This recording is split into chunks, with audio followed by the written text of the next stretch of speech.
हे सत्य के पथिकों, जय सिया राम। संस्कृत में सुंदर सा श्लोक है जो हमारे आज के विषय को प्रारंभ करने में सुंदर सा सहयोगी होगा। परोक्षे कार्य हंतारम प्रत्यक्षे प्रियवादीनम व्रजेत ताम दृशम मित्रम विस्कुंभम पयो मुखम।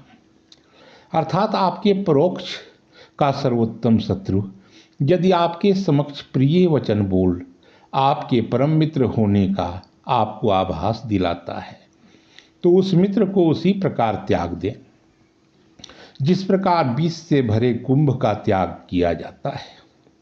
आप तो समझ ही गए होंगे आज का विषय क्या है। आज का विषय में हमने उसी सम्मोहक ठग के जीवन चित्रण को प्रस्तुत करने का प्रयास किया है जो नित्य लोगों को ठग रहा है, ठगा करता है और ठगता ही रहेगा।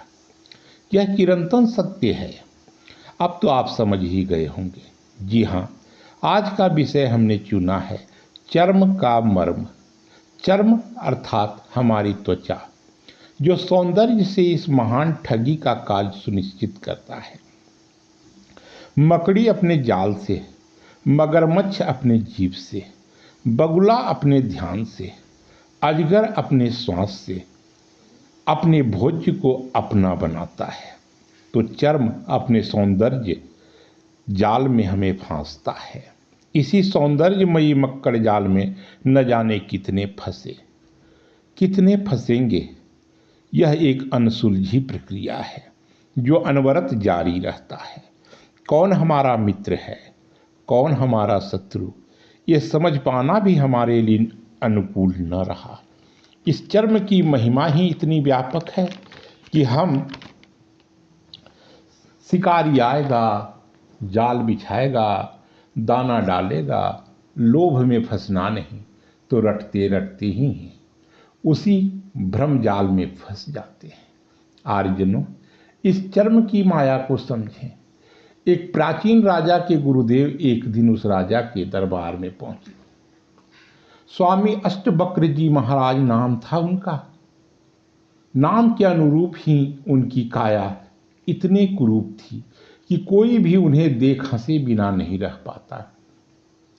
टेढ़ी मेढ़ी अष्टवक्री काया के कारण वह टेढ़े मेढ़े ढंग से ही चल पाते थे।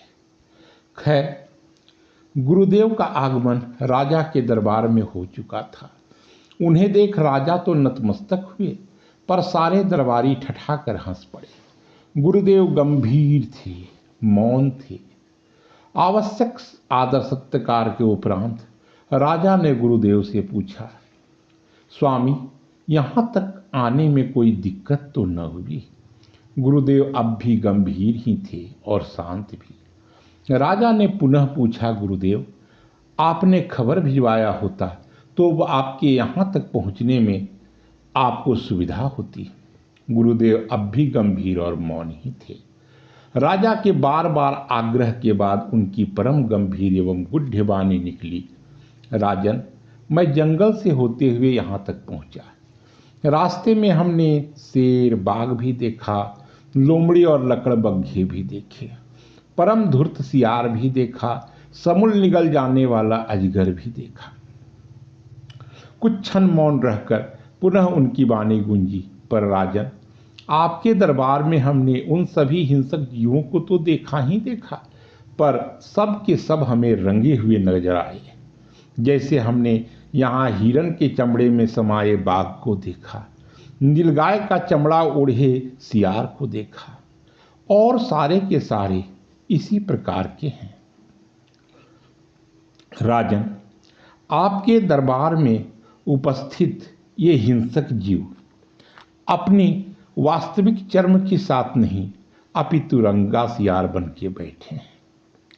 मित्रों, आज यही तो हो रहा है। लोग लालच में चेहरे पर चेहरा लगा लेते हैं। आपका यहित करने के लिए अपना स्वरूप ही बिगाड़ लेते हैं।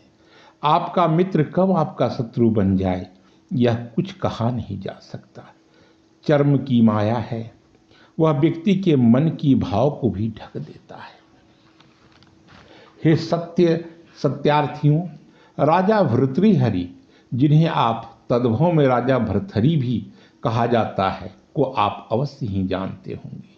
उनकी वैराग्य व्यथा किसी से छुपी नहीं है।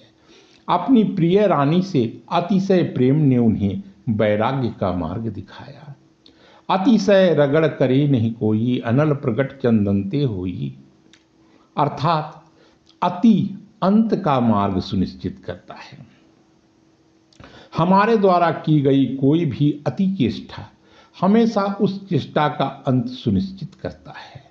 जहाँ ज़्यादा मीठा खाने से मधुमेह होता है, तो ज़्यादा नमक का सेवन हमें उच्च रक्तचाप का मरीज बनाता है।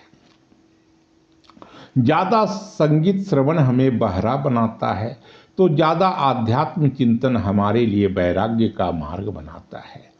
अतः अति अंत की सहचरी होती है। इसे हमें अवश्य ही जानना चाहिए। खैर, अब हम अपने विषय की ओर लौटते हैं। राजा भर्तृहरि के दरबार में एक दिन एक साधु आया। उसके हाथ में एक दिव्य अमृत फल था। राजा को वह फल देते हुए उस साधु ने कहा, राजन, यह अमृत फल मेरे यज्ञ एवं पुण्य से प्राप्त हुआ है। इस फल को आप ग्रहण कर अमर हो जाएंगे। राजा साधु को उचित सम्मान एवं उपहार देकर फल खाने की इच्छा से उस फल को अपने हाथ में उठाया, पर अगले ही क्षण सोचा, क्यों न इस अमर फल को अपनी प्रिय सुंदरी रानी को दे दूं। राजा उस फल को अपने प्रिय रानी को दे दिया। उस फल को खाने को कहकर वह वापस आ गए। रानी नगर कोतवाल से प्रेम करती थी, अतः उसने उस फल को कोतवाल को देना चाहा। नगर कोतवाल राज नर्तकी से प्रेम में अंधा था, अतः उसने उस फल को नर्तकी के हवाले कर दिया। नर्तकी ने फल खाने की इच्छा से फल को उठाया, मगर अगले ही क्षण विचार आया, क्यों न इस फल को राजा भर्तृहरि को दे दूं। यदि वे अमर होंगे तो कितने लोगों का ही भला करेंगे। मित्रों, वह अमर फल पुनः राजा के हाथ में आ गया और यहीं से राजा का वैराग्य पथ प्रशस्त हुआ। यह चर्म की ही तो महामाया है कि वृंदा जैसी पतिव्रत नारी तुलसी बन गई। चक्रवर्ती सम्राट बलि बंदी जीवन को मजबूर हो गए। राजा दशरथ का प्राणांत तथा बृहस्पति को देवगुरु बनना भी इसी चर्म के कारण संभव हुआ। चर्म की महिमा का गुणगान मानव दानव को तो छोड़ दे, देवताओं ने भी नहीं कर पाया है। अर्थात देवता भी यहाँ चर्म के जाल में ठगे गए। श्रेष्ठ जनों, चर्म का मर्म ने ही आज हमें इस योग्य बनाया कि सामने अगर भगवान भी आ जाएं तो हम उन्हें नाटक का कलाकार समझ उन पर अविश्वास ही करेंगे। साधु को असाधुओं ने, ज्ञानी को छद्म ज्ञानियों ने हमसे दूर कर दिया। अब डॉक्टर भी लाशों के दलाल बन बैठे हैं। मंदिर जैसे पवित्र संस्थान को भी इस चर्म ने शर्मसार कर दिया है। अनाथालय एवं नारी निकेतन आज मनोरंजनालय बन गए हैं। विद्यालय धनालय तो औषधालय मानवीय तन का बिक्री केंद्र बन चुका है। शहर का नगर श्रेष्ठ, महादानी, गरीबों का मसीहा, लोग उसे गरीब वत्सल भी कहा करते थे। नित्य प्रातः स्नान आदि से निवृत्त हो वह भगवान की पूजा पाठ कर गरीबों को मदद में लग जाता था। निरंतर तत्परता से वह दरिद्र नारायणों की सेवा में लगा रहता था। गरीबों को धन देता, वस्त्र देता, अनाज देता, औषधियाँ देता, वह शिक्षा दीक्षा भी दिया करता था। लोग सदा उसकी जय जयकार करते थे। वह दोनों हाथों से धन लुटाता। उस कस्बे में एक चोर का आतंक था। जो धन वस्त्र सामग्री उस नगर सेठ के द्वारा बांटी जाती, रात में सारे सामान चोरी हो जाते। नगर के कोई भी व्यक्ति उस चोर के आतंक से मुक्त न था।